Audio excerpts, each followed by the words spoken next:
The one who made the decision, for example, can change the decision. So if this inner being is listening to your child when she was 3 years old or so, then it will also listen to that same child, change the decision.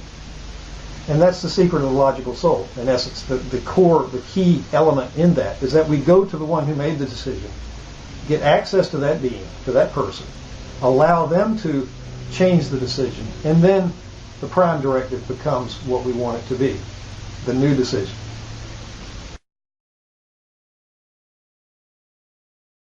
So let's recap. We have decisions that we make. We have different levels of decisions. Goal to action conflicts happen at these different levels. Mind, body, emotions, memory, and intuition. There are different decisions at different levels. To access those levels, we make statements. Say, for example, I'm worth $1 million. If that's true, we're fine. Then you can up the ante. I'm worth $5 million. I'm worth $20 million. I'm worth $30 million. I'm not worth $30 million. So there's a limit. We have a limit to what we think is true inside. Now, when we make that statement, we want to find out if all levels of decisions are in alignment with that decision, and the way we do that is through muscle testing, applied kinesiology, or self-testing, like that.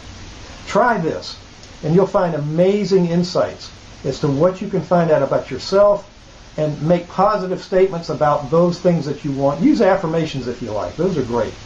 And see if your affirmations have power behind them. If they do, you're all set. If they don't, then we're going next lesson and future lessons to find out how they don't match up and how we can get access and find what is not working inside there, that we can just flip that switch, we can change that decision such that you have power to your affirmations. You can access this hidden power and you can change your life very quickly. Thank you for joining me. I'm Dr. Michael Craig with LogicalSoul.com. I look forward to talking to you next lesson.